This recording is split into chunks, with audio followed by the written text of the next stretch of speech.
Hey guys, welcome back to my YouTube channel. You know what we do here, so we're just going to jump right into it. These are my client's nails. It's 3 weeks old already, and this is a Gelx set, so we're going to be refilling my client's Gelx nails. So, starting off with filing off the old product from the nail without affecting the cover tip that I used for my client's Gelx set, right? So, I have to take my time while filing the product out, making sure that I'm not applying any undue pressure while I'm doing this. And that's because I don't want to make any mistakes and applying any unnecessary pressure and spoiling or damaging the gel X tip that I used for my client. So I have to take my time. My drill is set on 30,000 RPMs, which is quite fast. And if you know that if care is not taken, you can file into that tip and it's going to make the tip wick. Yes, I'm going to be applying product on it, but I'll rather just take my time and make sure that I'm not damaging the tip so that my job is easier at the end of the day. So yes, you can refill gel X tips. However, not all gel X sets should be refilled, and that is because sometimes it can be damaged. You could have lifting or breakage or just weakness, depending on what your clients do with the nails, to be honest. However, if you find out the nails are looking very weird, it's best not to refill. You probably just have to soak up and do a new set. So one thing that I always do is first of all tug at the nails to see if it is lifted, and if it still appears to be stuck on the nails during the filing off process, I begin to look and I'm observing if the state of the nails is compromised in any way, and if it is, I would soak off the nail and do a new set. I filed off the nails and this is what it's looking like. It's looking a little bit dirty underneath. We're going to be working on that later on. But first of all, I'm just using some alcohol to swipe the nails, removing all of the oil and dirt on the nails and just making sure that it is very clean so that we can begin work right now in earnest, starting with the prep. My client's cuticles are quite grown for 3 weeks, so I'm just taking time to push back that cuticle really good. And doing this exposes some more natural nail surface that I can work with during this refill. So once I'm done pushing back the cuticles, I grab my sanding pad and I'm going to be cleaning out the cuticle area as well as etching the natural nail gap that we have on the nails. Doing the prep really well can help my client to carry these nails on for another 2 to 3 weeks, even 4 weeks. So I'm taking my time to make sure that I'm cleaning out the nails really well, and I'm also etching that natural nail surface but not doing it to damage my client's natural nails, just making sure that buildup of oil due to activities is really cleaned out well as making sure that whatever gel X product is still probably lifted, the sanding band is going to help me to take it all out. I continue on with the prepping, with cleaning out the cuticles some more, lifting up that cuticle skin just so that I can do a thorough clean up of these nails.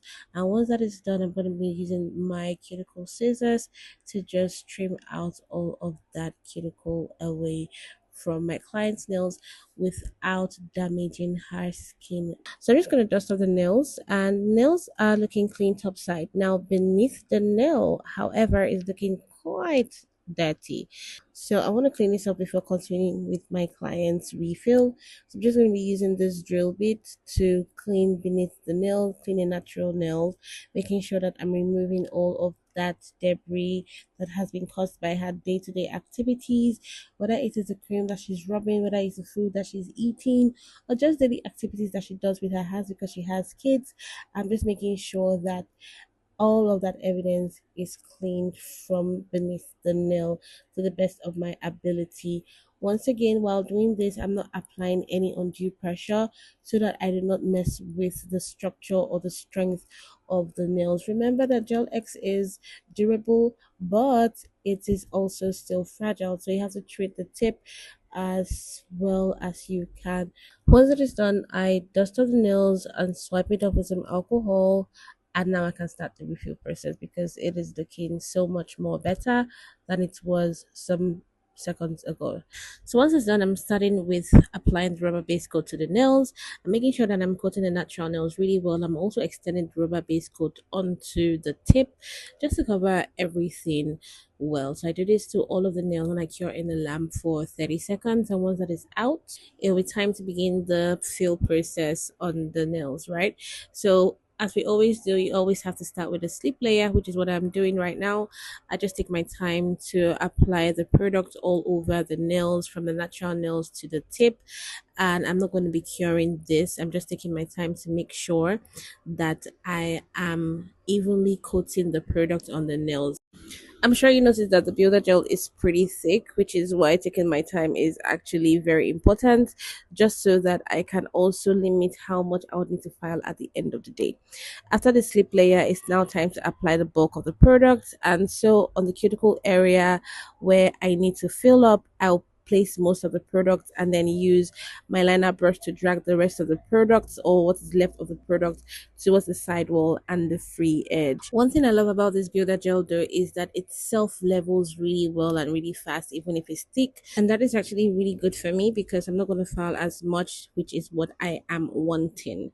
Finishing up with the thumb now, I had applied the slip layer and now going in with the bulk of the product. There was a lift on the thumb, so I would have to use extra product towards the side wall just to fill in the gap.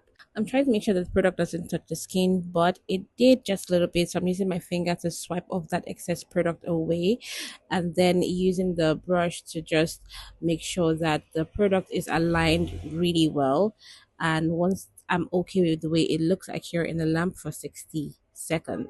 So the nail surface is smooth enough, so I did not need to use a hand file to file the nails. So I decided to use this Coas buffer from Note to go to do the job.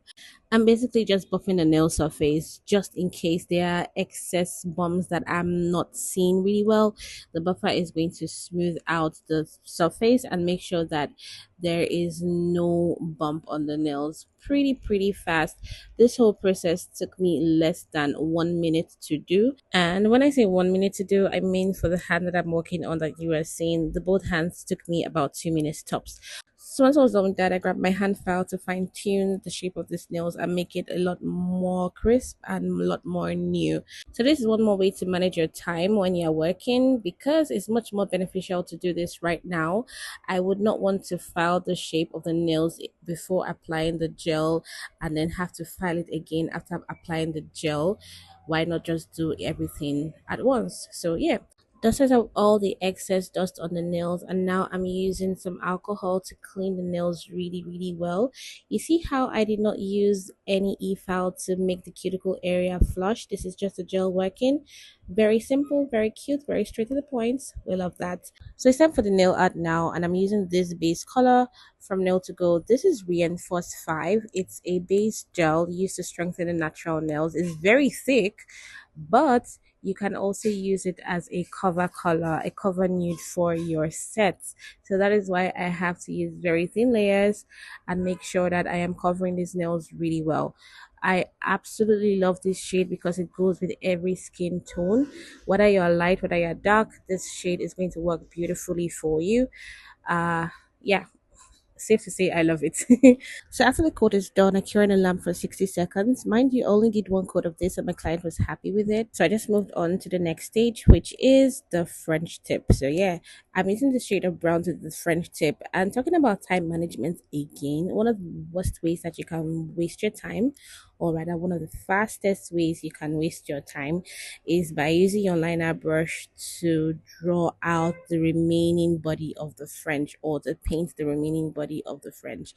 What I like to do is to draw a frame of the French for all of the nails, and once I do that, I just get the brush from the gel bottle and I just paint what is left, and this saves you a considerable amount of time. I do this for all of them, and then I cure in the lamp, and I'm coming in with blooming gel on the nails because I want to bloom some dark brown color on my client's nails. When you are doing blooming gel designs, you just know that you are racing against the blooming clock, and for some reason I forgot about that fact, because why am I putting this design on the pinky before doing it on the ring finger? Before I was even done with the ring finger, the gel had bloomed over the French tip because you saw that I applied the blooming gel outside the French tip. Yeah, so I had to clean up the pinky and then cure the ring finger before coming in to apply the product back on the pinky. That was a waste of time. So, if you want to save some time while doing blooming designs on a French tip, because you have a very small surface to work with, I would advise you to either do finger by finger or just do the pinky finger first before doing larger, fingers like the ring finger or the middle finger. It would save some time. So I finished placing the dots on the nail, and once that is done, I'm just going to give it some few extra seconds to bloom, and then I cure in the lamp. So once it's cured, I'm coming in with some white petals on the nails. I'm just drawing impressions of flowers. This set is actually an inspo. My client sent me this inspo that's what she wanted to do. You can see the inspo just has like petals on two fingers, but I decided to just have them on everything, just to make it a little bit different. So after drawing the petals on the nails, I just do a flash cure in the lamp for about 20 seconds. And once that is done, I go into the detailing of these petals. After the detailing, I cure in the lamp again and then another flash cure because I'm coming in now with top coat. I top coat all of these nails and I do a full cure in the lamp, and this is the final result. I love this set so much. I hope you've been enjoying this tutorial. I hope you enjoyed this video. If you have any questions, please don't forget to ask them in the comment section. Don't forget to share this video with your friends and anybody you think would need and would love this video. Do not forget to also like this video and subscribe to my channel. I love this set. I hope you love it too. My client is totally in love, definitely. And yeah, I'll be seeing you very soon on another video. Do take care of yourself. Bye.